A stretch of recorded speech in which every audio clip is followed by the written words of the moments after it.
Right 11வது கேள்வியிலிருந்து பாருங்க a plus ky equals to 0 எனும் சமன்பாடு SHத்துக்கு உரியது. இவ்வியக்கத்தை நிகழ்த்தும் துணிக்கையின் அழிவு மீடிரன் யாது? இதுகளை கூட இப்படியா செஞ்ச ஆட்கள் இருக்குது. a plus ky equal to 0 நாங்க எப்பவும் SHத்துல ஜெனரல் ஈக்குவேஷன்ல r முடிவுல தான் எழுவாயாக வச்சு கதைப்போம். ஸோ r முடிவு எழுவாயாக்கினால் எப்படி வரும்? a சமன் மைனஸ் k இன்டூ i வரும். இங்க இது எந்த வடிவம்? இந்த வடிவம் a சமன் மைனஸ் ஒமேகா ஸ்கொயர் x இந்த வடிவம் ஜெனரலான ஃபார்முலா SHத்துல.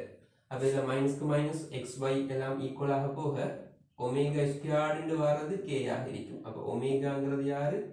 ரூட் k ஆக இருக்கும். மொத்தம் அரேஞ்ச் பண்ணிக்கோங்க. மைனஸ் ரூட் k ட ஸ்கொயர் இன்டூ y. அப்ப இப்போ கம்பேர் பண்ணா இன்னும் ஈஸியாக இருக்கும். ரைட்?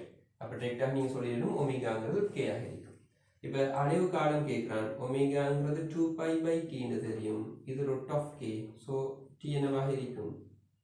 2π க்கு root k ஆக இருக்கும். கேள்வி அழிவு மீட்ரன் யாருன்னு கேட்குறான். ஸோ அழிவு காலத்தை காண்பிட்டோம். மீட்ரன் என்னவாக இருக்கும்? root k க்கு 2π. சிலர் மாறி அழிவு காலத்தை அடிச்சாலும் இருக்கும். கேள்விக்கான அழிவு மீடுரன். ஓகே, நீங்கள் டிரெக்டாக இந்த இடத்துல இது சமன் 2πf ன்னு மார்க் பண்ணினால் f கண்டா டைரக்டாக f வந்துரும். root k க்கு 2π ன்னு வந்துரும். ஓகே, நீ அப்படியும் கண்டிக்கலாம். சரி, ஸோ ஆன்சர் வரும் 4th ஆன்சர். 12வது கேள்வி. SH மாற்றும் துணிக்கொன்றின் அதிர்வு காலம் அதாவது அலைவு காலம் 4 செகண்ட்கள் ஆகும். இதன் இடப்பெயர்ச்சி வீச்சத்தின் அரைவாசியாக வரும் எடுக்கும் காலம் யாது? 12வது கேள்வி. எளிமை சேர்க்க ஆற்று துணிக்கையிட இடப்பெயர்ச்சி ஜெனரல் ஈக்குவேஷன் தெரியும். y சமன் a sin θ அல்லது ஒமேகா t. எளிமை சேர்க்கத்தில் இடப்பெயர்ச்சிக்கான சமன்பாடு. இப்போ இந்த SH மாற்று துணிக்கையிட இடப்பெயர்ச்சி வீச்சத்துல அரைவாசியாக வரும். ஓகே, ஏண்டா தெரியும் வீச்சம் ஆம்ப்ளிட்யூட். அப்ப இது யாராக இருக்கும்? வீச்சத்து அரைவாசினா a/2 ஆக இருக்கும். அப்ப இது ஏண்டு வரும், இது sin ஒமேகா t ன்னு வரும். a கேன்சல் ஆக எனக்கு ஃபைனலாக கிடைக்கும் half சமன் sin ஒமேகா t. இந்த half போடலாம் sin 30 பாகை. Be careful. நாங்கள் எப்போவுமே எங்கள் ஃபிசிக்ஸில் எல்லா கணியங்களையும் சர்வதேச யூனிட்ல கொடுக்கணும், SI யூனிட்ல கொடுக்கணும். இங்கே தெரியும் உங்களுக்கு கோணம்ங்கிறது SI யூனிட் அல்ல, அது டிகிரிஸ் பாகையில் கொடுப்போம். கோணத்தில் SI ரேடியன். ஆகவே 30 பாகையை நான் ரேடியனில் கொடுத்தாகணும். π/6ங்கிறது 30 பாகை. ஓகே, இதெல்லாம் தெரியும் உங்களுக்கு. தெரியாட்டி ஞாபகம் வச்சுக்கோங்க. பைன்னு சொல்றது 180 பாகை. அவ்வளோதான். அப்படி 30 ஆக்கொண்டால் இந்த பக்கம் 6 பிரிக்கணும். ஸோ இந்த பக்கம் 6 பிரிக்கணும். So π/6 equals sin omega t. ஒமேகாங்கிறது 2π/T அலைவு காலம் இன்ட்டு சிம்பிள் டி. எவ்வளோ சைனுக்குள்ள வரும்? ஓகே, இது மேட்ச் மாதிரி சைன் பிராக்கெட் வெளியே வர சீன் இல்லை. கோணம் இவ்வளவு சேர்ந்து கோணத்தை குறிக்கும். சைனுக்குள்ளுக்கு தான் கோணம் மார்க் பண்ணுவோம். ஸோ இது கோணம் 2π/T. இங்கே டி தாரம் கேபிட்டல் டி தாரம் 4 செகண்ட். ஆகவே சிம்பிள் டீயை கேட்குறான். இப்போ ஓகே, நீங்கள் கம்பேர் பண்ணி எனக்கு என்ன சொல்லலாம்? நீங்கள் கம்பேர் பண்ண π/6ங்கிறது 2π/T க்கு பதிலாக 4 செகண்ட் தந்திருக்கேன் into simple T. So π cancel. 2ஆல் பிரிச்சிங்கனால் இது 2, இதை 2ஆல் பிரிச்சிங்கனால் 3. ஸோ டைம் 1/3 செகண்டாக இருக்கும். ஃபர்ஸ்ட் ஆன்சர் 12க்கு முதலாவது ஆன்சர். அப்படியே 13வது கேள்விக்கு வாங்க. 13வது ஒரு படம் தந்திருக்கிறான். இரு சம விச்சுருக்களுடைய உருளவாறு சிம்பிள் எம்தி நீ SH மாற்றுகிறது. ஒரு விச்சுருள் அகற்றியதும் அதிர்வு மீட்ரன் யாதாகும்? என்ன படம்? இப்படியான ஒரு திணிவு M. இங்கால பக்கம் ஒரு ஸ்ப்ரிங் இணைக்கப்பட்டிருக்கிறது. இங்கால பக்கம் இன்னொரு ஸ்ப்ரிங் இணைக்கப்பட்டிருக்கிறது. சர்வசமனான விச்சுருக்கள், சம விச்சுருக்கள். ரைட்? ஸோ எம்தினியும் SH மாட்டுது. இங்கே நாங்கள் ஸ்பெஷலாக கதைச்சிருந்தோம். இந்த சிச்சுவேஷன்ஸ் எதை தரும் என்றால் சமாந்தர இணைப்பை தரும். ஓகே, ஏன் சமாந்தர இணைப்புல நீட்சிகள் சமனாக இருக்கும். அப்ப இதுல அந்த திணிவு இங்கால பக்கம் மூவ் ஆகிற டைம் இந்த ஸ்ப்ரிங் எக்ஸ் தூரம் நீட்சி அடையும். அதே நேரம் இந்த ஸ்ப்ரிங் என்ன செய்யும், எக்ஸ் தூரம் சுருக்கல் அடையும். நீச்சியோ சுருக்கலோ அது வந்து எக்ஸ்டர்னல், அது சைஸை மாத்திர ஒரு ஆள். ஓகே, ஆகவே இந்த நீச்சில வர வெளியும் சுருக்கத்துல வர வெளியும் சமன். சமாந்தரத்தில் அந்த நீச்சி எல்லா இச்சுகளுக்கும் ஈக்குவலாக இருக்கும். அப்ப இங்க சுருக்கல் நீச்சி ரெண்டும் ஈக்குவலாக இருக்குது. ஸோ இது சமாந்தர இணைப்பு. நான் இதே படத்துக்கு சமாந்தரம் சொல்லி கதைச்சிருக்கிறேன். ஸோ உங்களுக்கு தெரியும். அப்ப இரவில் மாறலி கே, இரவில் மாறலியும் கே. இந்த சிச்சுவேஷன்ல இது அடைவு காலம் கேபிட்டல் T எடுத்துக்கொள்வோம். சரியா, அது மீட்டனம் இதை ஃப்ரீக்வன்சி எஃப்னு எடுத்துக்கொள்வோம். அப்போ சொல்லுங்க பார்க்க, எனக்கு ஜென்ரலான சமன்பாடு அடைவு காலத்துக்கு தெரியும். T = 2π √m ஓவர் மார்க் பண்ற கே விளைவு கேயாக இருக்கும். சமாந்தர இணைப்புல விளைவு கே என்ன செய்யணும், ஜஸ்ட் சும்மா கூட்டுற மாதிரி k + k னா 2k. ஓகே, 2k ஆக இருக்கும். அப்போ இதில் ஃப்ரீக்வன்சி என்னவாக இருந்திருக்கும், 1/2π √m ஓவர் √2k க்கு m ன்னு வந்திருக்கு. இப்போ ஒரு விச்சுல கலட்டி விட்டால் இந்த திணிவு வெறும் ஒரு ஸ்ப்ரிங்ல மட்டும்தான் SH மாற்ற போகுது. சரியோ, அப்ப இந்த சிச்சுவேஷன்ல இப்போ இதோட அடைவு காலம் எப்படி வந்திருக்கும், T டேஷ்னு சொல்லுவோம். 2π √m ஓவர் ஒரே ஒரு விச்சுருள், ஸோ ஒரே ஒரு k வரும். இதுக்கு இந்த ஃப்ரீக்வன்சியை கழிச்சோம்னா F டேஷ்னு சொல்லுவோம். 1/2π √m க்கு k வரும். சாரி, k க்கு m வரும். இதுக்கு நான் ஃபர்ஸ்ட் ஈக்குவேஷன், இது நான் செகண்ட் ஈக்குவேஷன் கழிச்சு ரெண்டு ஒன்றால பிரிச்சிங்கன்னா f டேஷின்க்கு லெஃப்ட் ஹேண்ட் வரும். 1/2π கேன்சல் ஆகும். அந்த k இன்கு m கேன்சல் ஆகும். ரைட், m கேன்சல் ஆகும். அப்ப என்ன வரும், 1/√2 வரும். ஓகே, நான் ரெண்டு ஒன்றால பிரிக்கணும். ஸோ 1/√2 வரும். ஸோ அதான் கேள்வி, எத்தனை மடங்கு ஆகும், 1/√2 மடங்கு ஆகும். நாலாவது ஆன்சர் வரும். இனி ஷார்ட்கட்டாக சொல்ல போனால் இதுதான். ஸோ ரெண்டு சிச்சுவேஷன் வார நேரம் மாற போகிற கண்ணியம் யார், ஃப்ரீக்வன்சியில் கே தான் மாறப்போகுது. அப்போ எனக்கு சொல்லலாம் எஃப் கேக்கு √k நேர் விகிதம். சரி, இப்போ என்ன நடந்திருக்குது, இதில் கே இங்கே போகிற நேரம் அரைவாசியாக போகுது. ஏன், 2k k ஆக போகுது. ஸோ வில் மாறி அரைவாசியாக போகுது. அப்போ மீட்டர் அரைவாசியாக போகும். √ங்கிறதால √2 ஆல் குறையும். ஓகே, ஸோ ஆன்சர் 1/√2 வரும். இது 13வது. 14வது, ஓய்விலுள்ள ஒரு புகையிரத்தின் கூரையில் கட்டப்பட்ட எளிய ஊசல் ஒன்றின் அலைவு காலம் T ஆகும். புகையிரதம் மாற ஆர்முடுகளுடன் இயங்கும் போது அலைவு காலம் யாது? இந்த கேள்வி கொஞ்சம் கூட எடுத்திருந்தால் பரவாயில்லன்னு சொல்லலாம். இதன் காரணம் கலைப்போம். இது ஒரு ட்ரைன் எடுக்கிறேன். இந்த ட்ரைன் இங்கால பக்கம் ஒரு ஈங்கிற ஆர்முடுகள்ல மூவ் ஆகுது. இதுல கூரையிலிருந்து ஒரு எளிய ஊசலை கட்டி விட்டுரும். உங்களுக்கு தெரியும், இந்த பக்கம் ட்ரைன் மூவ் ஆகுனால் எளிய ஊசல் இங்கால பக்கம் மூவ் ஆகும், அலைய சான்ஸ் இருக்கு. அப்படி இப்போ உங்களுக்கு தெரியும், இந்த பக்கம் போனால் இந்த பக்கமாக ஒரு விசை ஒன்று தாக்கும் MA, அதே மாதிரி கீழ் நோக்கி MG தாக்கும். ரைட், ஆகவே விளைவிலாக இதில் ஒரு விசை ஒன்று வரும். யாராக இருக்கும், m² எடுத்தால் இப்படி எழுதலாம் வச்சுக்கொள்ளுமே. வெளியிலாக ஒரு விசை ஒன்று வரும் வச்சுக்கொள்ளும், F இருக்கட்டும். எளிய ஊசலோட நீளம் சிம்பிள். எனக்கு தெரியும் எளிய ஊசல் அடைவு காலம் T = 2π √L/Gங்கிறது ஜெனரல் ஃபார்முலா. இது எங்க ஒரு பூமியில ஒரு ரூம்ல வச்சு நாங்கள் கட்டி எளிய சேர்க்கத்தை அந்த எளிய ஊசல் காட்டுனா இந்த சமன்பாடு வரும். ஸோ அதை நீங்கள் படிக்கிறதால ஈக்குவேஷன் அதுதான் நீங்கள் நினைச்சிருவீங்க. இங்க கவனம், இங்க யூஸ் பண்ற G என்னென்றால் அந்த எளிய ஊசல்ல தாக்குற விலையுள் ஆர்முடுகள். விலையில் ஆர்முடுகள் தான் இந்த G.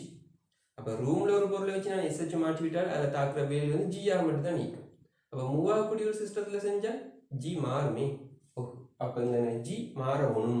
அப்போ உண்மையான வார G என்னென்றால் இந்த F ஒருக்கா கண்டுட்டு வாங்க, இந்த பின்னவாக இருக்கும் எங்களோட வாய்த்த கருத்தீரம் காவிக்கணி தான். இந்த பக்கம் MA, இந்த பக்கம் MG நாள் வாய்த்த கருத்தீரம் யூஸ் பண்ணி இந்த F கண்டிங்கன்னா MA² ஃபுல்லா ப்ளஸ் MG ஃபுல்லா ஸ்கொயர். இதில் M பொதுவாக எடுக்கலாம். a ஸ்கொயரா f ரூட் போடும். அப்ப ரூட்டுக்குள்ளுக்கு கவனம் m square a square plus m square g square வரும். m ஸ்கொயர் பொது எடுத்தா வெளிய வரக்குள்ள m என்று வரும். ரூட்டுக்குள்ளுக்கு a square plus g square வரும். சரி, இது நான் போட போறேன் ma பார். இந்த f க்கு பதிலா ma பார். a ங்கிறது நான் சொன்ன விளைவில் ஆர்முடுகள். அப்ப இந்த வெளியில் ஆர்முடுகள் a யாராக இருக்கும்? ரூட்டுக்குள்ள a square plus g square ஆக இருக்கும். சரியோ?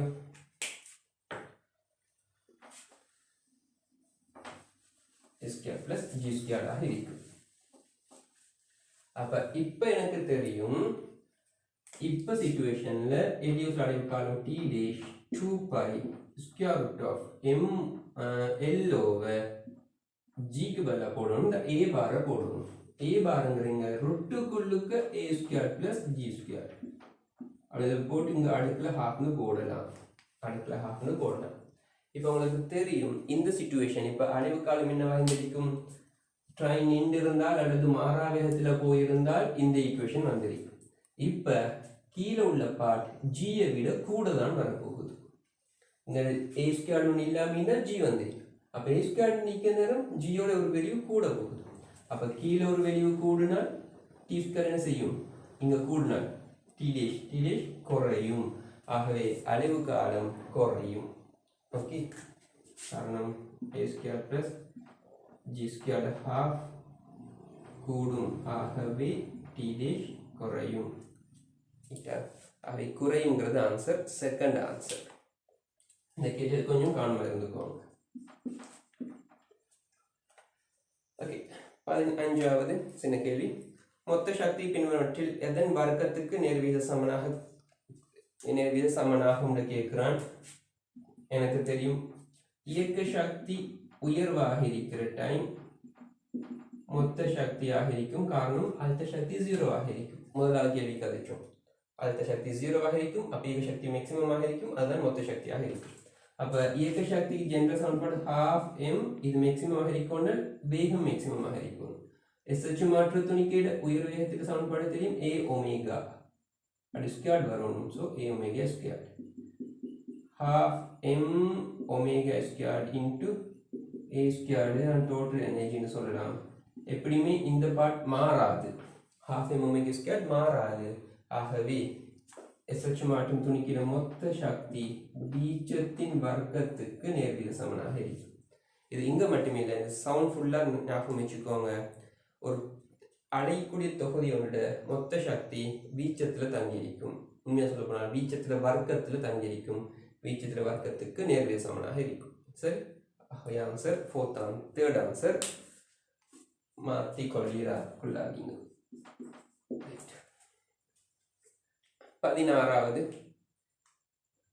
SH மாற்றும் துணிக்கின் ஆவர்த்தன காலம் பற்றி கேட்கிறான். a கூற்று ஆவர்த்தன காலம் அலையின் வீச்சத்தை சார்ந்திருக்கிறது.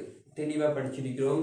எலியூஸ் எடுத்துக்கொள்வோம், ஸ்ப்ரிங் எடுத்துக்கொள்வோம். இது எடுத்தால் எந்த SH மாற்றும் துணிக்கையில அலைவு காலம் வீச்சத்துல தங்கி இல்லை. ஒரு எலியூஸ் நான் மெதுவா அலைய விட்டாலும் சரி, ரொம்ப லோங்கு அலைய விட்டாலும் சரி, அலைவு காலம் உண்டாக இருக்கும். ரைட்டோ, வீச்சத்துல அலைவு காலம் தங்கி இல்லை. ஏன் ஆன்சர் வரக்கூடாது தட்டுனீங்க என்றால் 1 4 வரக்கூடாது. ரைட். அடுத்தது இயக்க மையத்தில் உள்ள கதியை சார்ந்து இருக்கிறது. ரைட்டா, இயக்க மையத்துல கதியை சார்ந்து இல்லை. ஏன், நான் கொஞ்சம் ஸ்பீடா தள்ளி விட்டனால் குயிக்கா போயிட்டு குயிக்கா வந்துடும். அலைவு காலம் டீன்னு வச்சுக்கொள்வோம். இந்த சிச்சுவேஷன் மெதுவா தள்ளி விட்டு மெதுவா போயிட்டு மெதுவா தான் வரும். எகெயின் அலைவு காலம் அதே டீயாக தான் இருக்கும். சரியா, அவ்வில இயக்க மையத்துல கதியையும் அது சார்ந்து இல்லை. 3வது பொருளின் தொடக்க தானத்தை சார்ந்திருக்கிறது. இல்லை, நான் எங்க வேணாலும் எடுக்கலாம். அலைவு காலங்கிறது சமநிலை தானத்தையும் இருக்கணும்னு ஒரு கட்டாயம் இல்லையா. இங்க இருந்து ஸ்டார்ட் பண்ணா இப்படி போயிட்டு இப்படி வந்து இப்படி வர்றதுக்கான டைம் இல்லை அலைவு காலம். அது மட்டும் இல்லை அலைவு காலம். இங்க அலைவிட்டு போகுது வருது, ரிட்டர்ன் போகுது வருது. இதை நான் அலைவு காலம் பாதிச்சோம். ஏன் இப்படி இருந்திருந்தா நான் இங்கேருந்து ஸ்டார்ட் பண்றேன், போகுது 1 வருது. ரைட், இதுக்குள்ள டைமும் அதே டைமாக தான் இருக்கும். ஸோ நான் எங்கே இருந்து எடுத்தாலும் அலைவு காலம் மாறாது. ஸோ ஃபர்ஸ்ட் ஆன்சரும் பிள்ளை, செகண்ட் ஆன்சரும் பிள்ளை, 3வது பிள்ளை. ஸோ ஆன்சர் 5வது வரணும். ஏபிசி யாவும் உண்மை அல்ல. 17வது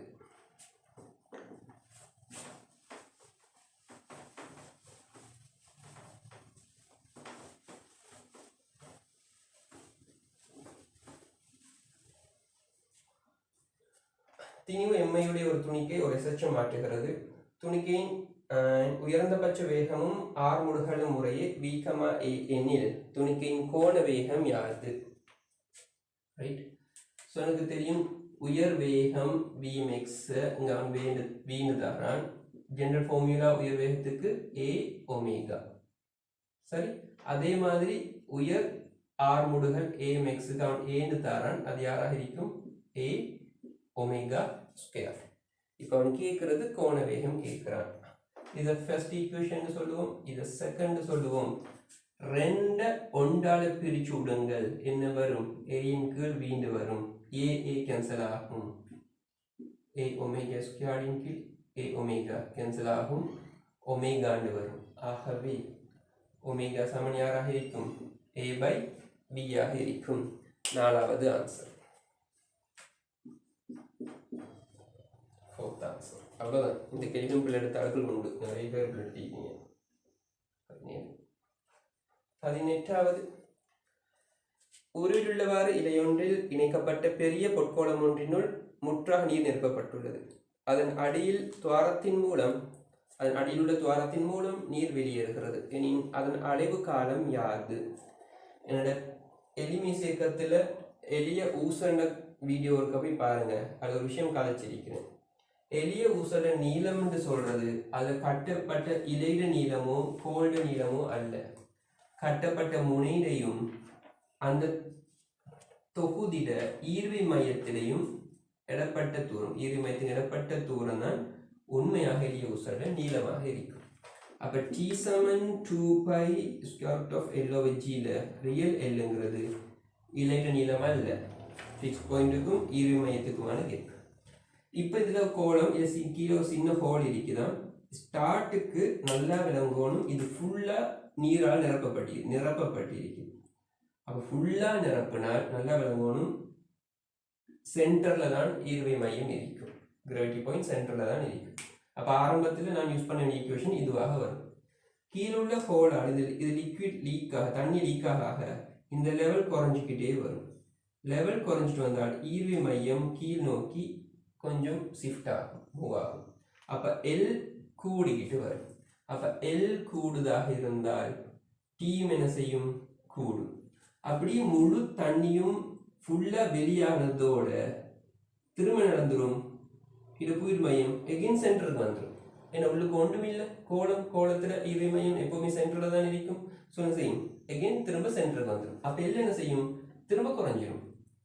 ஓகே, என்ன ஸ்டார்ட் இந்த ஜி கீழே மூவ் ஆகிட்டு போயிட்டு திரும்ப மேலே வந்து பழைய இடத்துக்கு ஃபிக்ஸ் ஆகும். ஸோ ஆகவே எல் திரும்ப குறைஞ்சிரும், ஆகவே டி குறைஞ்சிரும். ஆகவே என்ன நடக்கும்? அடைவு காலம் கூடி குறையும், முதல் அதிகரித்து பின் குறையும். மூன்றாவது ஆன்சர். 19வது கேள்வி, சின்ன ஒரு கேள்வி. நிலைக்குத்தாக கட்டப்பட்ட சர்வசம இரு விச்சுக்களில் திணிவு M இணைக்கப்பட்டு SH மாற்றப்படுகிறது. ஓகே, சர்வசமனான ரெண்டு இதில் நிலைக்குத்தாக மீன்ஸ் எங்கன்னா தொடர் இணைப்பாக இருக்கும். இதன் போது அடைவு காலம் T ஆகும். தற்போது ஒரு விச்சுள் அகற்றப்படின் புதிய அடைவு காலம் யாது? நான் எழுதிட்டு போக ரெடி இல்லை, முன்னாடி கதைச்சிட்டோம். ஸோ 19 எப்படி செய்யலாம்? T சமன் 2π square root of M over K விச்சுள் இணைக்கப்பட்ட திணியோட SHத்துக்கான சமன்பாடு, அடைவு காலம் T. இப்போ இது தொடராக இணைக்கப்பட்ட சீன், ரைட்? தொடராக இணைக்கப்பட்டது தானே? தொடராக இணைக்கப்பட்ட விச்சுள் இவருக்கு என விலையில் என்ன வந்திருக்கும்? தொடராக இணைச்சிருந்தால் அரைவாசியாக போகும். தலைகீழ் போட்டு என்ன செஞ்சு பாருங்க, இல்லாட்டி டிரெக்டாக அப்ளை பண்ணினால் என்ன செய்யும்? K/2 போகும். அப்போ அடைவு காலம் T சமன் 2π ஸ்கொயர் ரூட் ஆஃப் M இந்த கேக்கு பதிலாக K/2 வரும். இப்போ ஒரு ஸ்ப்ரிங்கை வெட்டி விட்டால் இப்போ அடைவு காலம் என்ன வரும்? T' சமன் 2π square root of M K வரும். வேணால் ஒன்று பிரித்து பாருங்க.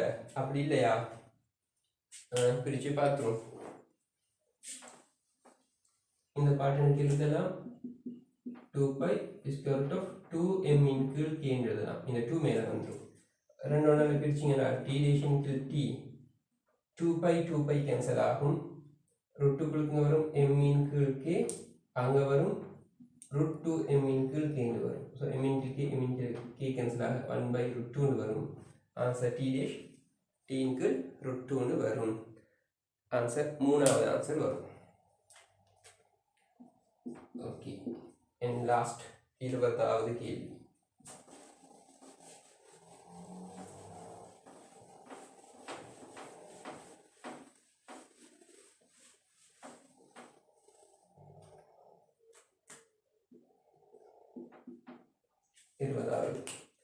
வழியில் அதிரும் துணிக்கையின் மீட்ரனானது அத்துணிக்கை வேறொரு ஊடகத்தில் உள்ள போது என்ன நடக்கும்? மீட்ரனுக்கு என்ன நடக்கும்னு கேட்குறான். நாங்கள் சவுண்டில் கதைக்கணும். இப்போ சும்மா ஜென்ரலாக போட்டது தான், நீங்கள் திங்க் பண்ணுங்க, பிள்ளையாடுத்திருந்தால் படிச்சுக்கோங்க. என்ன விஷயம்னால், ஊடகத்துக்கு ஊடகம் மாறுற நேரம் அலைகளோட வேகம் கட்டாயமாக மாறும். சரி, நீங்கள் ஓலவில் படிச்சிருப்பீங்க, லைட் வந்து வழியிலிருந்து நீருக்கு போகிற நேரம் முறிவடையும். ஏன் முறிவடையுது? வழியில் வேகம் வேறு, நீரில் வேகம் வேறு. ஸோ ஊடகம் மாறுது, வேகம் மாறுது, முறிவடையும். அப்படி முறிவடைஞ்சால் லெம்டா மாறும், அலை நீளம் மாறும், மீட்டருங்கிறது மாறாது. காரணம் என்னன்னா, அந்த லைட்டை ப்ரொடியூஸ் பண்ண முதல் அந்த லைட்டுக்குன்னு ஒரு குறிப்பிட்ட ஃப்ரீக்வன்சியோட தான் அந்த லைட்டை ப்ரொடியூஸ் பண்ணிக்கும். அது வழியில் ட்ராவல் பண்ணி திரும்ப இன்னொரு ஊடகத்துக்கு போனாலும் ப்ரொடியூஸ் பண்ண முதல் மாற போகிறது இல்லை. ஆகவே வேகம் மாறாது. இன்னும் கதைக்கிறனால், இப்போ நான் கதைக்கிறேன் ஓன் வாய்ஸ், சரி, என்னோட வாய்ஸ், இந்த வாய்ஸை நீங்கள் கேட்குறீங்க. இதுவே நீங்கள் வேற ஒரு ஆள் கொண்டு போய் கொடுத்தாலும் உங்களுக்கு கேட்குற அதே வாய்ஸ் தான் அவருக்கும் கேட்கும். ரைட்டா? அதே மாதிரி நான் நிற்கிறேன், எனக்கு பக்கத்தில் ஒரு ரூம் ஈக்குன்னு வச்சுக்கோங்க. அந்த ரூமில் ஒரு பெரியல், இந்த பெரியலை தாண்டி தான் என் வாய்ஸ் அங்கே போனாலும் அங்கே ஈக்கிறாலும் என் அதே ஓன் வாய்ஸை தான் கேட்பார். காரணம் என்னது? என்னோட ஓன் ஃப்ரீக்வன்சி எனக்கு சொந்தமானது. நான் என்ன லேடிஸ்க்கு வாய்ஸில் ட்ரை பண்ணலாம், என்னோட ஃப்ரீக்வன்சி மாறும், சரி, ஆனால் வேகம் மாற போகிறது இல்லை. பட் என்னோட ஃப்ரீக்வன்சி எனக்கு நான் ஒரிஜினல் வாய்ஸில் கதைச்சால் எனக்கு ஓன் ஆனது. ஸோ நான் அங்கிட்டு போனாலும் என்னோட வாய்ஸ் வேறு வேறு திசைகளில் போனாலும் வேறு வேறு ஊடகத்துக்குள்ள போனாலும் என்னோட வாய்ஸ்டு அந்த ஃப்ரீக்வன்சி மாறாது. அதை மாற்றணுமா இருந்தால் நான் என்னோட வாய்ஸை குரல் வலை அதிர ஸ்டெப்பை ஸ்டைலை மாற்றணும். ரைட்? ஸோ அது வரைக்கும் மீட்ரன் மாறாது. ஞாபகம் வச்சுக்கோங்க, எந்த ஒரு அலையும் ஊடகத்துக்கு ஊடகம் ஷிஃப்ட் ஆகிற நேரம் வேகம் மாறலாம், வேகம் மாறும், லெம்டா மாறும். மீட்ரன் ஒரு நாளும் மாறாது. ஸோ மாறா கணியம் மீட்ரனாக இருக்கும். ஆன்சர், ஃபர்ஸ்ட் ஆன்சர் மாறாது. ரைட். முதல் 20 கேள்வி ஃபுல்லாக இந்த பேப்பர் டிஸ்கஷன் செஞ்சு முடிச்சிருக்கிறோம். டவுட் எதுவும் இருந்தால், எக்ஸ்ப்ளனேஷன்ஸ் விளங்கலைனால் மெசேஜ் பண்ணி எதுவும் கேட்டுக்கோங்க. அடுத்தடுத்த எக்ஸாம்ஸில் கொஞ்சம் கூட மார்க்ஸ் எடுக்க ட்ரை பண்ணுங்கள். இந்த மார்க்ஸஸ் உண்மையாக போதாது. இந்த சிச்சுவேஷன்ஸ் ரொம்ப சிவியராக ஃபீல் பண்ண வேண்டிய, கவலைப்பட வேண்டிய சிச்சுவேஷன். ஓகே, ஸோ கட்டாயம் விட்ட பிள்ளைகளை திருத்திக்கிட்டு படிக்க ரெடி ஆகுங்க. ரைட், முடிப்போம். ஜஸாக்கல்லாஹ். அஸ்ஸலாமு அலைக்கும் வரஹ்மத்துல்லாஹி வபரகாத்துஹு. தேங்க்யூ.